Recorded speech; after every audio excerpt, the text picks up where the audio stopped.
All right, good morning, everyone. Yeah, we've got just under 100 people online at the moment, and there'll be more coming online pretty soon. For those online now, my name's Jeff Fleming. Can I get you, if you look at your screen, can I get you just at the top of the screen, you'll see a little man. Can I get you to click on the little man? That's just like putting your hand up to let us know that you're online, okay. So can I get you to do that? Yeah, we've got hands coming up in every direction. Okay. Good, we are good to go. All right, so we're away today. So for those that can hear me, and as I said, there's a number coming online, good morning and welcome. My name's Jeff Fleming, and I'm the General Manager for Vital Smarts Australia and New Zealand. And we want to thank everyone for taking the opportunity to be online today. We want to make this absolutely worth your while. And I'll give you a little bit of an overview about how this will work in a second. I'm going to keep this moving because today we've got a very special guest and speaker online, and we want to keep this moving along. Joseph Grenny, can you hear me okay? Loud and clear. We can hear you well. How's your weather over your way? Oh my goodness, well, we finished the day, and I don't want to spoil the surprise for you about how it's going to go, but the weather looks good at the end. Great news, great news. All right, Joseph. A little bit about us, and I know there's a number of people I can see online, and as with the last webinar, we had people in Australia, so good morning to those, and New Zealand. We've got some people online from the US and Canada, so good evening sometime, and there's 3 or 4 actually healthcare from the UK, so welcome online and or welcome back. A little bit about us: we are the licensees for Vital Smarts Australia and New Zealand, and we've been in that fortunate situation for about 4 years now.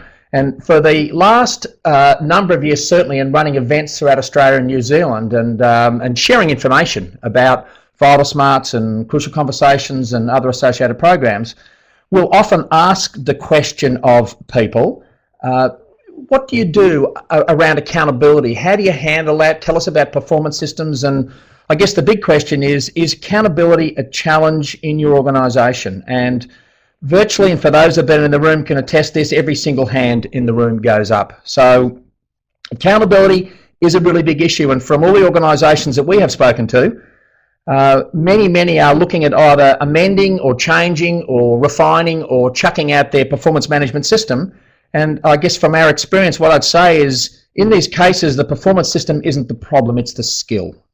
The skill will enhance the system is probably okay. So there's a lot more to it than just having a performance management system. So on the webinar today, you've seen the hand that you can put up. In the bottom right-hand corner, you'll see a chat box. And so can I get you to, if you have questions during the course of the webinar, if it's anything like the previous webinar, I have no doubt we will have lots and lots of questions. During the first break, we'll have 2 breaks, 1 break in between, and then at the end we'll have the opportunity to field questions. We'll handle as many as we can. So bottom right-hand corner chat box, put your questions in there. At the end, we'll get you some more information about accountability, about up-and-coming events, or indeed anything else that we can share with that can help. Let me tell you a little bit about our speaker today, Joseph Grenny. Joseph is an author, speaker, and leading social scientist for business performance globally. Joseph's the co-founder of Vital Smarts, and Joseph's work, and indeed the work of Vital Smarts, is now in 28 languages across 36 countries around the world, and we have personally met a number of other licensees around the country, around the world. Joseph's spoken with people such as General Colin Powell, Jack Welch of GE, Daniel Pink, Patrick Lencioni of 5 Dysfunctions of a Team, Jim Collins from Good to Great. So spoken with global leaders at World Business Forum and certainly at leadership summits around the world. Joseph's a co-author of 4 New York Times bestsellers: Crucial Conversations, Crucial Accountability, Influence That Change Anything, and I've got a number of other books here that Joseph's the co-author of. Regular contributor on television and press. And through Joseph's leadership and work, Vital Smarts have touched lives around the world. So Joseph Grenny, author, speaker, leader, and most importantly, my good friend. Welcome this morning, Joseph. We appreciate your time. Thank you, Jeff. I've been so looking forward to this, and I still just get giddy with glee when I realize how technology can connect us all from completely different parts of the world in this simultaneous experience. So welcome to the hundreds of people that you have the privilege of influencing in Australia, New Zealand, and other parts who are connected with us today. I've got 2 big ideas I want to share, and Jeff's asked that I split these into 2 parts. So let me just begin with the punchline. We've been asking the question for the past 3 decades, are there moments of disproportionate influence that affect organizational performance, relationship results, and team effectiveness? Are there a few moments that matter more than any others in influencing every one of those kinds of outcomes? Specifically, we've been asking about organizations, is there one aspect of an organization, one element of its culture that disproportionately affects every element of performance of any kind of human system? So a pretty global question. So here's the punchline. After 30 years of careful research and considered thought on that question, the answer is this: the health of a relationship, a team, or even an entire organization is a function of the average lag time between identifying and discussing gaps. Period. The health of a relationship, team, or organization is a function of the average lag time between identifying a gap and discussing a gap, between identifying a problem and discussing a problem. So think about that for just a moment as we now dive to the middle of a concrete situation. What I want you to do is get your hands poised over your keyboard, and I'm going to ask you in just a moment to participate in a real life situation. So what we're going to do is play a little video situation. I want you to imagine that you are the guy in the yellow shirt in the foreground here. He's holding a blue folder. He's a senior sales associate. He's decided to take a colleague, the guy in the blue shirt, towards the back of the scene, along with him on a sales call to mentor him. So they're going to a client that is pretty likely to buy. He thinks a good success experience early on will be good for Michael here. And what I want you to do is watch as this scene plays out and keep your hands over the keyboard. And as soon as the scene finishes, I'm going to ask you to engage in a conversation with Michael, a mentoring opportunity. So let's watch the video. Okay, so you've got the situation now. Now here's what's going on. You're now in your car on the way back, driving to the office, Michael seated to your left. And Michael says to you the following. As soon as he says it, what I want you to do is put your hands over the chat bar and say what you would say if Michael said this in the car on the way back to the office to you. So here you go. Michael says, I guess you're going to blame me for getting us thrown out. I think she was just looking for an excuse not to buy. What do you say back? Type it in. Let's see what some of your responses are. Roar. Thanks, Andy. Is that how you saw it? Says Donna. Good. What gives you that impression? Says Jessica. Very good. You're an idiot. I think your behavior was a significant contributor to the sale falling through, says Danielle. William Scott, I think you didn't help. Well, great. Well, let's pause here for a moment. These are terrific opening responses. But remember the thesis question. We're asking, is there one moment which, as a leader, you need to worry the most about, that you ought to focus most of your influence efforts on in order to drive organizational performance? So Jeff was commenting earlier that a lot of us are on this call because we're interested in performance management. Well, as Jeff said, we see that as a distraction. Looking often at the system and this ritualistic experience we often have really is a distraction from the fundamental thing we have to do to drive performance in an organization. Let me introduce a metaphor here. A while back, I was driving to my office on an early morning for an early morning meeting, and I got behind this car.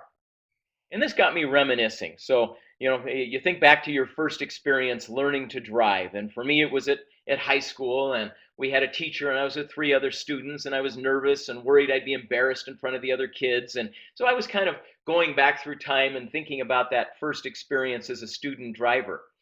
Well, about that moment, the light turned green, the car in front of me pulled out, and this happened. Bummer.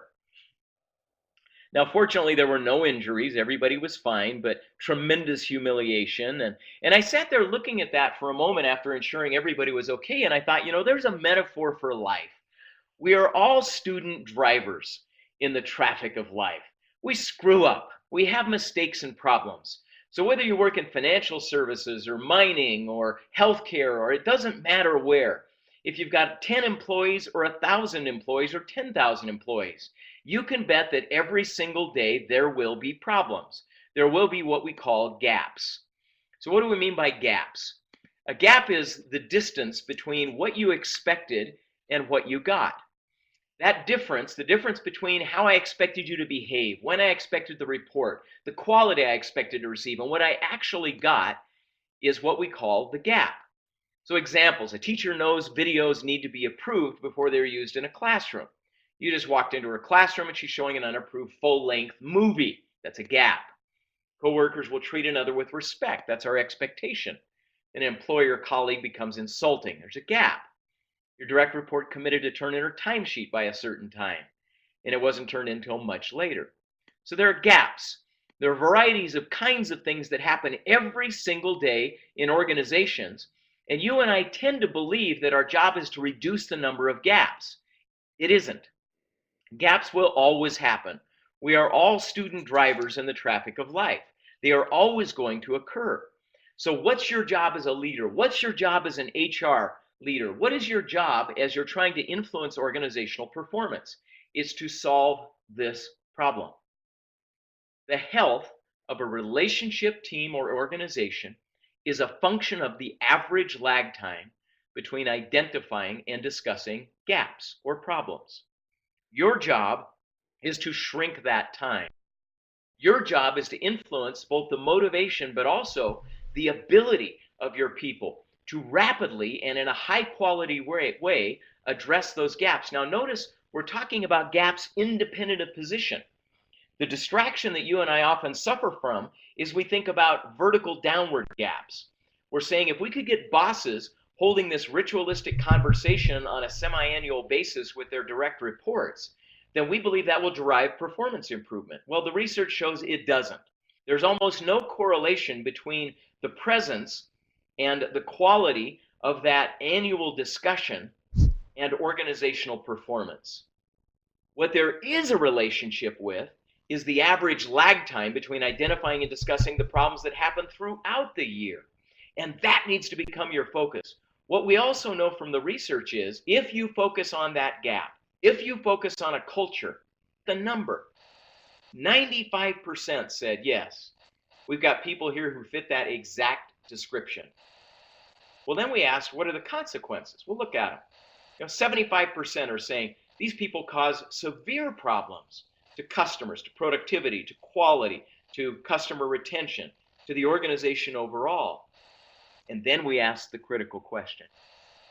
We asked, how long has that person been behaving in that way? How long has that gap persisted? Look at the answer. Now, I want you to stare at that slide for just a moment and own it with me. Because the question you and I ought to be asking is why? How could it possibly be the case that that gap would yawn on for years? 20 dimensions of a culture you need to work on, all of which have equal weight. There's one. And if you address this one, every other of those 19 dimensions that you right now measure on your climate survey will start to improve. You'll start to see improvement in trust, in inter-team cooperation, in productivity. You'll see employee retention and employee engagement numbers go up. When people can and do speak up about their concerns, they stay engaged, trust is enhanced, and so forth. So that's big idea number one. So how are we doing so far? Can you hear me okay, Joseph? I can. Yeah, great. Okay. So just wondering, I've got a couple of people in here at the moment, that are having some issues around audio.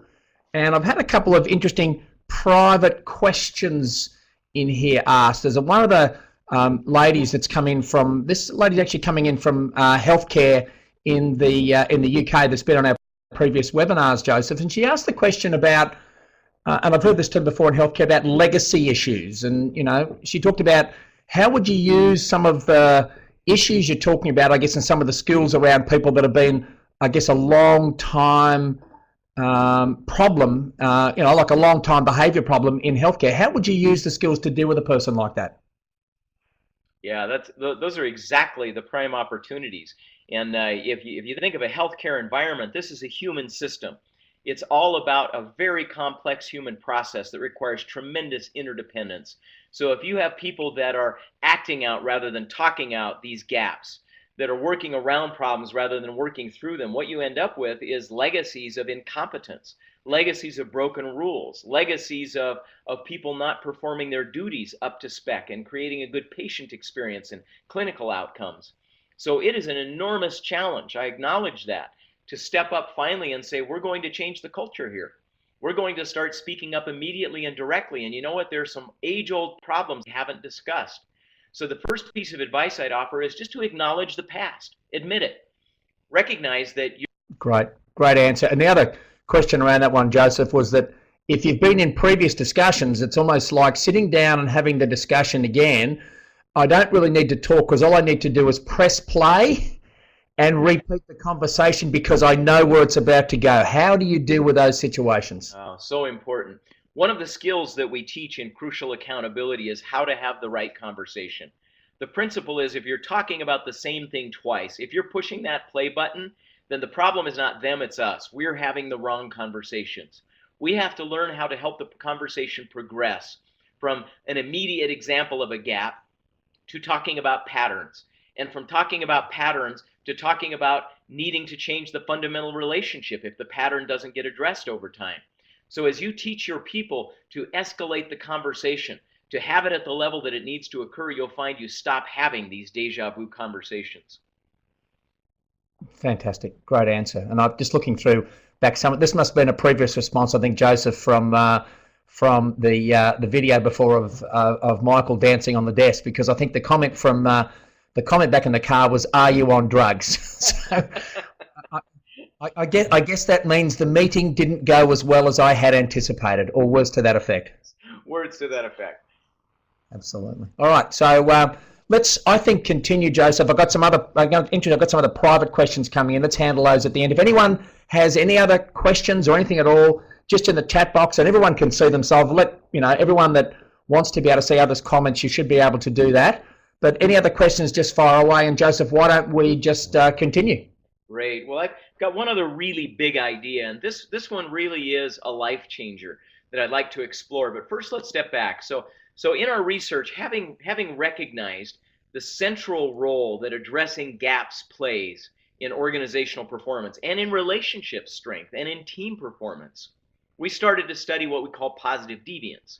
We said, can we find people out there who deviate positively from the rest of the population, who speak up quickly and in a high quality way that not only solves the problem, but enhances the relationship while they solve it. So this is a very special group of people. And then we put a microscope on them during those moments and watched tens of thousands of hours of these accountability conversations. And what we found is that there is a predictable pattern to a healthy conversation.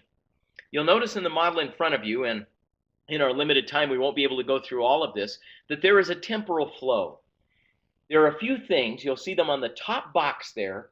There are 3 things that you have to do before you ever open your mouth. And if you don't do them, you will fail.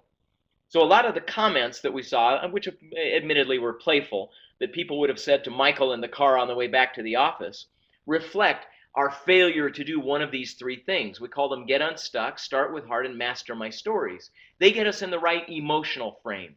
They get us in the right motivational frame. They get us in the right topical frame. And if those 3 things aren't done, it doesn't matter how much skill you've got in the rest of the model, you will fail. So calling those out and developing skills in an organization is essential. The next are what we call the during skills. These have to do with how you raise the issue, how you describe the gap as you see on there, how you fill the pool of meaning and solicit other people's points of views, and then how you do a step we call diagnose. That's where I want to share this other big idea. So I want you for just a moment to get your fingers back over the keyboard, and I want you to imagine you are a nurse. So I heard the question earlier about a healthcare context, so let's just go there. I want you to imagine you're a nurse, and I'm a doctor, and I walk up to you a little bit abruptly. Looks like I'm in somewhat of a hurry, and you can tell I'm sort of looking around on your outfit for your name. I'm exasperated, so I say to you, oh, forget it. I'm not going to even bother learning your name till you've been here 2 years anyway. And then I bark an order at you. I give it in a demanding and abrupt way, and I turn around and walk off. So what I want you to do right now is type out your answer to the question, why? Why did I do that? In your head right now, what are you saying to yourself about why Joseph just treated me in that way? Type it in. So we've got, because I'm an ass, yes. Past experience with you. Perhaps I'm tired or having a bad day. Good. Could be frustration. Maybe I'm embarrassed. Yeah, I'm cranky. I'm grumpy. No, I triggered something. I'm frustrated. I'm moody. Good. So maybe I'm off my meds. So here's why that's so critical. In a moment where you experience a gap, you always answer a question. You always answer the question, why? And we don't even realize that we're answering it. You answer the diagnostic question. In your head, you come up with an explanation to the question, why is Joseph behaving the way he is? Why did he just create that gap? Now here's the principle. Your diagnosis dictates your response. If your diagnosis happens unconsciously, then your response will become dogma. Let me break that down. If you're not conscious of your answer to the question, why did Joseph behave that way, then you'll respond in an unconscious and habitual way to my behavior, and often in a way that does not address the real diagnosis, the real problem, the real gap. So what we teach in Crucial Accountability, and what we found that people who are really good at addressing gaps do very consciously, is diagnose. They ask themselves very consciously the question, why would that doctor behave that way? And you'll notice they've got a whole set of possible responses to that question, 6 in fact. You and I tend to have 1. The one diagnosis we most habitually make is the motivational diagnosis. We tend to automatically assume the problem is that Joseph has bad motives. I'm cranky, or I'm tired, or I've got no people skills, or perhaps that I'm an ass, right? So we tend to say it's just an attitude problem and he's mistreating me because he wants to, because he's enjoying it, because of a mood that he's in. It's a motivational problem. But here's the caution. You'll remember the thesis of this entire discussion. The health of a relationship, a team, or an organization is fundamentally a function of the lag time between identifying and discussing problems. Let me nuance that now. It's both the lag time and the quality of the conversation. Problem 1 is to get the conversation to ever occur. Problem 2 is the quality, and the predictor of the quality is the quality of your diagnosis.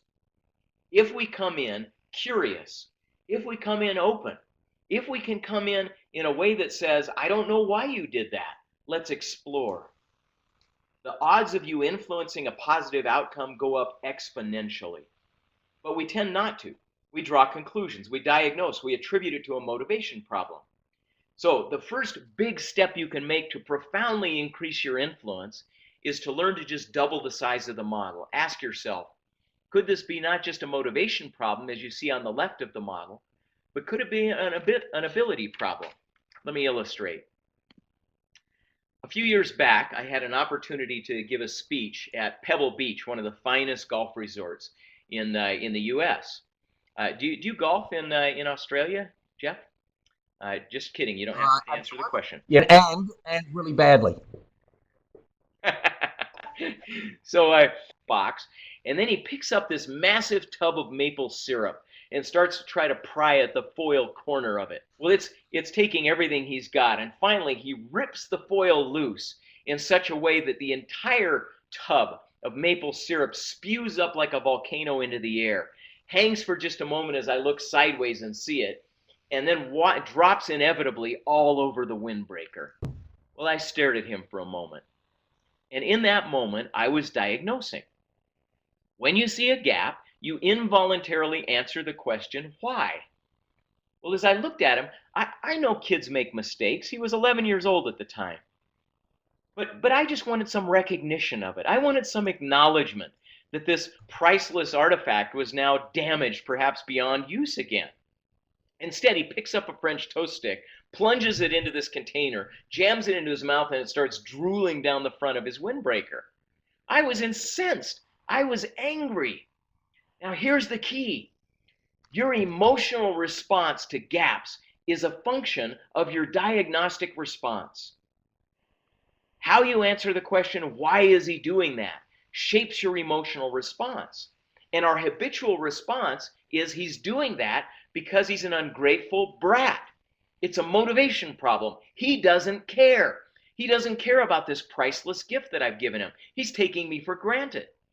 When you answer in that way, when you commit what psychologists call the fundamental attribution error, when we hastily diagnose this as a personal motivation issue, our influence decreases. The odds that our emotional response will provoke defensiveness from others skyrockets. You and I tend to draw one of two conclusions in these moments. We either conclude they're stupid or we conclude they're evil. It creates frustration or anger. And what we know is that when you do that, it undermines your influence. So one of the powerful skills that we've learned from observing people who are great at managing these moments is the skill of stepping back and making yourself curious and asking, I wonder why they did that. Now that's hard to do. It's incredibly difficult to do. And the first step to doing it is just introducing the possibility that it's not just a motivation problem, but an ability problem. So I turned to Hiram and I tried to clear my mind of all of those judgments for a moment and get curious. And so I said to him, hey, Hiram, I said, did you notice that? And I pointed at the windbreaker. His response was remarkable. He looked down and he burst into tears. He said, oh no, oh no, oh no. He said, Dad, will it ever come clean? Will it ever come clean? What I learned in that moment was my son wasn't evil, he was stupid. It wasn't a motivation problem. It wasn't that he didn't care. It's that he was completely unaware. He was clueless. In that moment, rather than ungrateful brat, my diagnosis became normal 10-year-old, normal 11-year-old boy. If you can just make that shift, if you can have a more complex model in your mind in exploring gaps, the odds of you being able to provoke a conversation that leads to effective change go up exponentially. If you don't, the reverse happens. As you see on this slide, people who habitually just assume, well, they just don't care. Well, they're just selfish. Well, they don't care about customers and so on, have a minuscule chance of influencing positive change. So let's end where we started. If you want to shrink this average lag time, if you want to get a lever that drives organizational performance, you've got to help people learn to recognize the central role these gaps play in influencing the outcomes of their team, of relationships, of organizations, and you need to help them step into that gap in a high-quality way. One of the most powerful ways you can do that is changing how people answer the why question. As they understand that human behavior is caused by a variety of influences, they become far more effective at influencing change. And with that, I'll turn it back over to you, Jeff. Thank you, Joseph. Still hear me okay? Wonderful. I'm coming through loud and clear? Yes. Great news, great news. All right, yeah, I've got a couple of, I've got these comment coming in from, this is again from a lady by the name of Catherine, who's in the UK, and Catherine's saying, I've been in healthcare for 35 years, 20 years as a senior nurse, and she says, how can I come into a conversation curious and open when all I want to do is kill them? Do I need to be any more specific? She is just, what was the name again, Jeff? It's Catherine. Catherine. So thank you for the question, Catherine, and thank you for your emotional honesty as well. You just underscored the entire model. So let me flip back here for just a moment to the model so that we can illustrate that point. You saw that there was a temporal flow. So look at the box at the very top. Get unstuck, start with heart, and master my stories. That third piece, master my stories, is the most important concept, for me at least, in preparing for an accountability conversation. The first big insight it generates is that other people are not responsible for your emotions. Secondly, you're not responsible for theirs. But let's focus on that first piece. When people really get, not just cognitively, but viscerally, that they are creating their own anger, rage, offense, upset. You are the master of that. You are also the author of that. When you recognize you're the author, you become the master. And what we teach in Master My Stories are skills for you walking you back from that ledge, for you getting back to an emotional place where you can be curious, where you can be open. Now, what I'm not suggesting, Catherine, is that there aren't times where people have behaved badly and you need to hold them accountable. But you need to do that from a place where you're not an emotional hostage to what they're doing, because that undermines your influence. So that will be a very critical skill for you to learn. Great one. Thanks, Joseph. I've got a couple more here, and if we can handle those, and I think we're actually doing really well for time, and then we can take the opportunity to wrap up. So while you're working through the slides there, Joseph, comment here from William, and I'm happy to talk William on the phone to help out with this one, but I can run this one by you, Joseph, given your global experience. Is any advice on how to address accountability over the phone or by email? I want to influence people in the States from Australia. Well, if they're in the States, I can do it for you. Make a personal phone call. Yeah, given the globally distributed structure of our work today, it's essential for us to know how to handle accountability in email and on phone calls or Skype or whatever the issue is. So two principles I'll share with you. The first is that you should always get the maximum bandwidth for an accountability conversation. So if the reason we're doing it on email is because I want the emotional convenience of it, I don't like the vulnerability and risk of being in a higher bandwidth exchange, you got to suck it up and do that, because you will be less effective. So if you can get on the phone and do it real-time verbal, that's better. If you can get on Skype, that's even better. Face-to-face, even better. So get the maximum bandwidth available, is point one. Point two, if you had to do it in email or if you have to do it on the phone, make sure that you're writing every sentence twice. So you write it first for content, you write it second for safety. I've watched people hold very delicate, crucial conversations through email before. And when I study how they do it, they write it twice. First, they'll write the content out, the message, what their complaint is, what the gap is that they want to address. But second, they reread it and they ask the question, where in this might they feel unsafe? Where might they feel disrespected or doubt my intentions or wonder what my motivations are? And then they rewrite it to clarify those points, not to water down their message, not to apologize for it, but to make sure that they are clarifying their intentions and their respect at those points along the way. If you write it twice, you'll find you can get through a lot more in a lower bandwidth setting than you thought you could. Great answer, Joseph. Let me take you through a couple more. I've got a, oh, by the way, William, if you need to talk that one through more, I'll give you my email address at the end and mobile number. Please feel free to give us a call. And if it's not me, it'll be someone on our team that can help you out with that. But thank you for that. And thanks, Joseph. I'll come back here. I've got a couple more. He once said, I have done some work in Crucial Conversations a couple of years ago. Why would I now consider using something like accountability for people within my organisation? Okay, can you repeat the question? I missed the first part. Sure. They've done some work a couple of years ago in delivering Crucial Conversations. Oh, excellent. Good. Yeah. So a couple of thoughts on that. First of all, developing a healthy culture where you shrink this average lag time between identifying and discussing problems it requires eternal vigilance. So that doesn't mean necessarily you need a new set of skills, but you ought to be training the crucial conversation skills regularly, religiously, repeatedly, because organizations naturally degenerate to this yawning lag time between identifying and discussing problems. As you have turnover, the culture changes.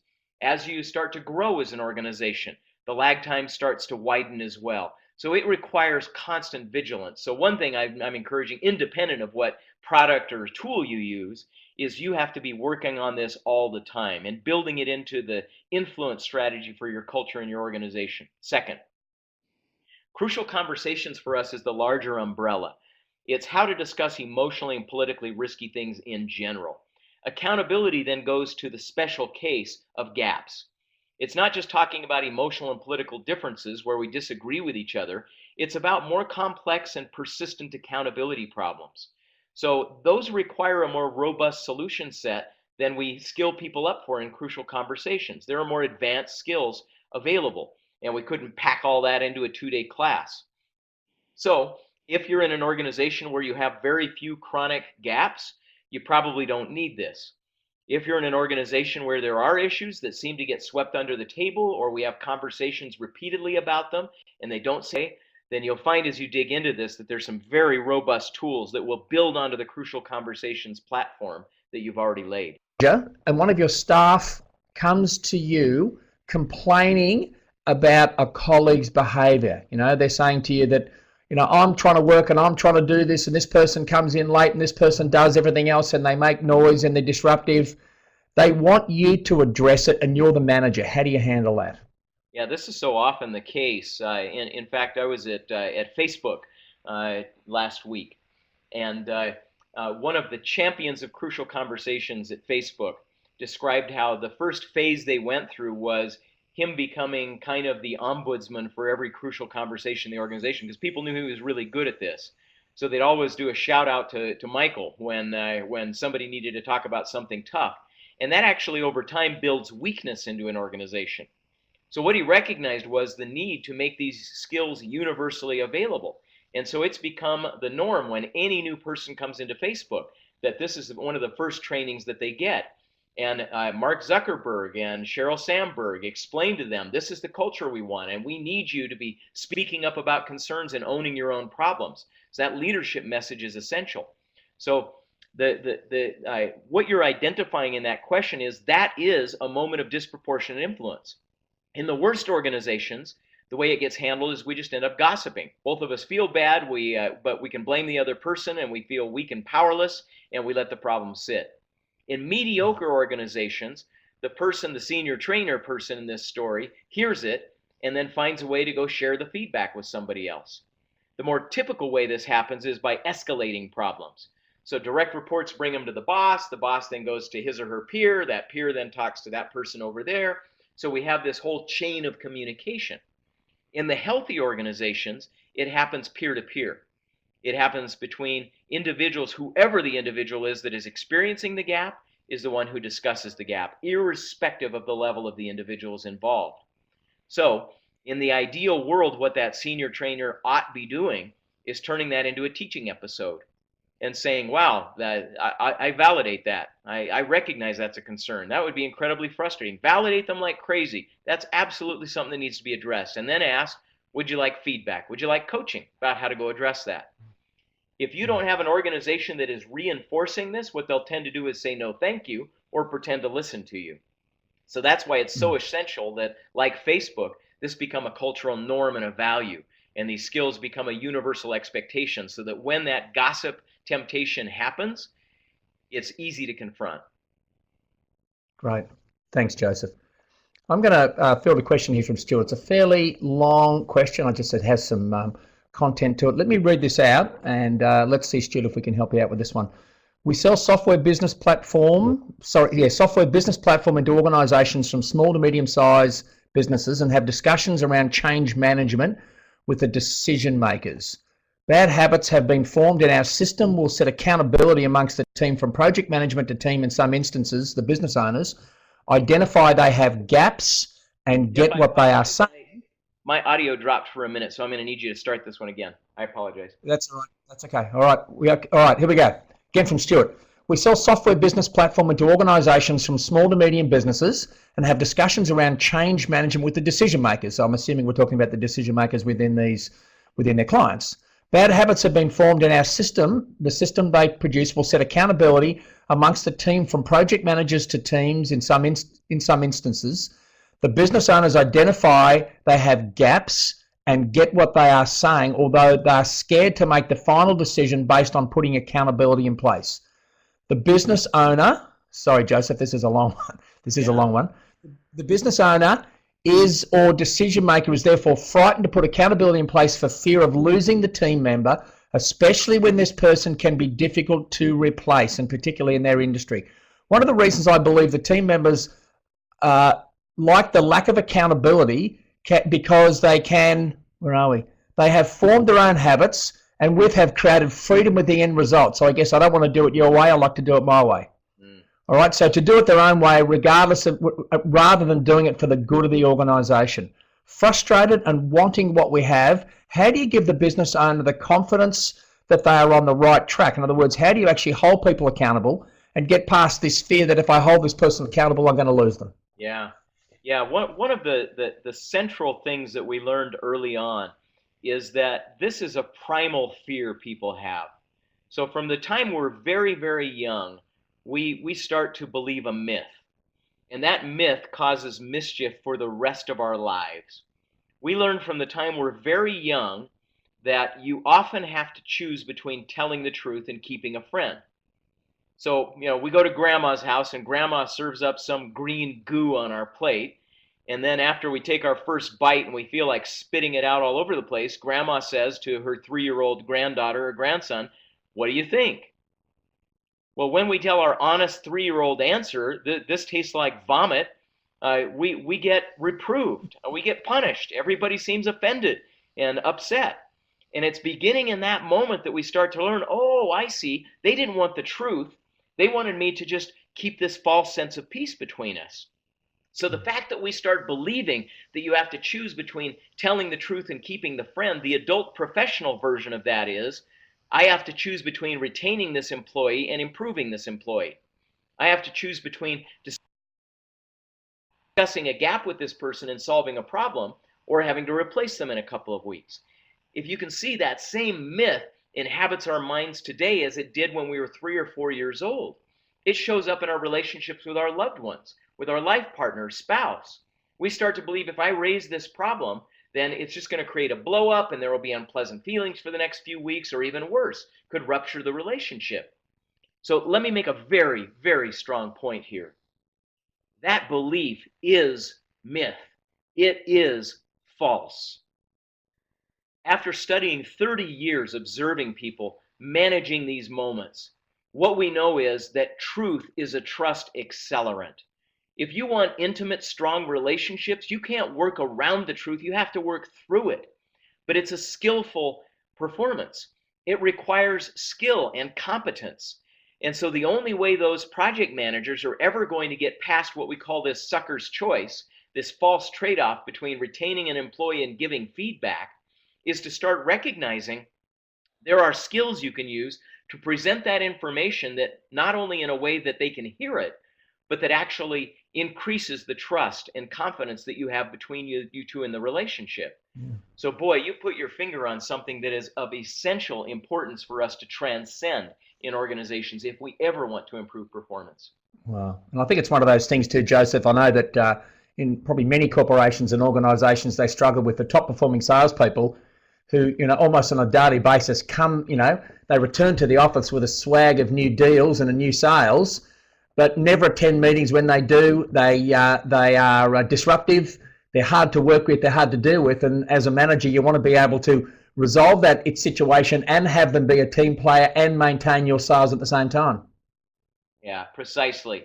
And we start to call people prima donnas over time. Yep. We create the prima donnas. When our social system starts withdrawing the feedback, we actually cut them off from it. I think this is a universal example, not just an American one, but Michael Jackson's death a few years ago, there were dozens of accomplices in that death. One of them went to jail for it, but it was the considered silence of everyone around him who could have given him feedback in his life. Yep. That helped to create the dysfunctional life that he also chose for himself. Well, we do that in organizations as well, as we start to withdraw the honesty and we have false relationships with people. So what crucial accountability is about is far bigger than just accountability. It's about connection. Yeah, great. Stuart, I hope we handled that question well. My apologies if I fumbled a little bit through reading that. It was wasn't an easy one, but hopefully we've handled that for you well, Stuart. And if you need any more assistance around it, please feel free. I'll give you my email details in a second. Happy to help further if we can do that. I'm going to move on, Joseph, and wrap this one up by grabbing that control, if it's okay, and say for people that need more information about any aspect of accountability skills, how they can remove, eliminate, minimise behavioural issues and improve performance whilst maintaining relationships, how they can get other information at all for next year. we're running a series of workshops, and we'll have the launch date and your ability to better register for those at the start of December. But there's a special event we're running with our master trainer, Brad Rowlett, and I know, Joseph, you know Brad as well. So we'll be running those right through Australia and New Zealand, so you'll get the opportunity. And that's going to provide people more information, not only about what the program is about, but more importantly, is it how you can use this to enhance the systems that you currently have.